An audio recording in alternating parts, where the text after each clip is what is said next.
வணக்கம். அதாவது மார்ச் 3ஆம் தேதி 12ஆம் வகுப்பு பொதுத் தேர்வு என்பது தொடங்கியது. தொடங்கிய நிலையில் இன்றுடன் இந்த பொதுத் தேர்வு என்பது நிறைவடைகிறது. மாணவ மாணவிகள் எல்லாமே இந்த தேர்வுகளை நல்ல முறையில் எழுதியதாக நம்மிடம் தெரிவித்திருக்கிறார்கள். அதேபோல் ஏப்ரல் 4ஆம் தேதி இந்த விடைத்தாள் திருத்தும் பணி என்பது தொடங்க இருக்கிறது. அதேபோல் மே 9ஆம் தேதிக்குள் இந்த ரிசல்ட்டை அறிவிக்க வேண்டும் என்ற தகவல்களும் நமக்கு வெளியாகி இருக்கிறது. தற்பொழுது மாணவிகள் தேர்வுகளை எழுதி அவர்கள் வெளியே வந்திருக்கிறார்கள். அவர்களிடமே நம்ம கேட்டு தெரிஞ்சிருப்போம் என்ன மாதிரியான முறையில் எழுதியிருக்கிறாங்க, எல்லா தேர்வுகளையும் எப்படி எழுதியிருக்காங்க என்றதை நம்ம கேட்போம். இங்கே மாணவிகள் எல்லாமே இருக்கிறாங்க. அம்மா, எப்படி எழுதுனீங்க எல்லா எக்ஸாமுமே? இன்னைக்கு கடைசி தேர்வு எப்படி இருந்தது? எல்லா எக்ஸாமும் ஈஸியாக இருந்துச்சு. ஃபிசிக்ஸ் கஷ்டமாக இருக்கும்னு எதிர்பார்த்தோம், ஆனால் இல்லை, ஈஸியாக தான் இருந்துச்சு. அதே போல் எல்லாமே நல்லா எழுதிருக்குன்னு சொல்கிறீங்க. அப்போ ரிசல்ட்டுக்கு நல்லா தயாராக இருக்கிறீங்களா? தயாராக இருக்கும், ஒரு பயமும் இல்லை, தயாராக இருக்கும்.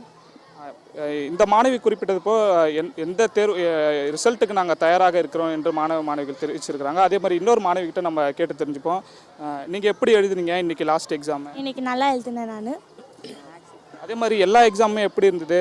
எல்லா எக்ஸாமும் ஈஸியாக இருந்துச்சு. நான் நல்லாவும் எழுதியிருக்கேன். ரிசல்ட்டை எதிர்கொள்கிறதுக்கு தயாராக இருக்கு? தயாராக இருக்கிறேன், தைரியமாக தயாராக இருக்கேன். இன்றைக்கி கடைசி எக்ஸாமு, ஃப்ரெண்ட்ஸு எல்லாருமே விட்டு பிரிய போகிறீங்க. பள்ளி பருவன்றது முடிய போகுது. எப்படி இருக்குது உங்களுக்கு?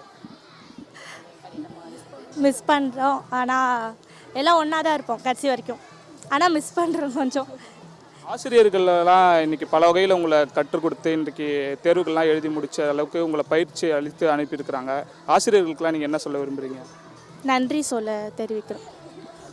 எல்லா கற்றுக் கொடுத்ததுக்கும் நன்றி சொல்ல தெரிவிக்கிறோம்.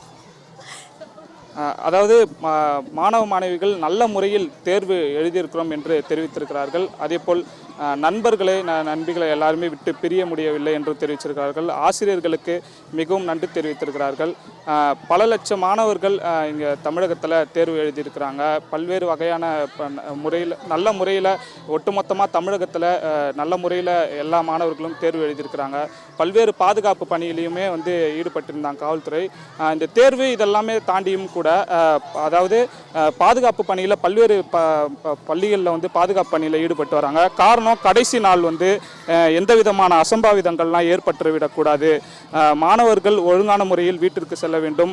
அதன் பிறகு கல்லூரி படிப்பிற்கான வாழ்வியலை மேற்கொள்ள வேண்டும் என்று தெரிவித்திருக்கிறார்கள். மாணவர்களும் அந்த முறையில் இருக்கிறார்கள். பள்ளிகளில் காவல்துறையர்களும் பாதுகாப்பு பணியில் ஈடுபட்டிருக்கிறாங்க.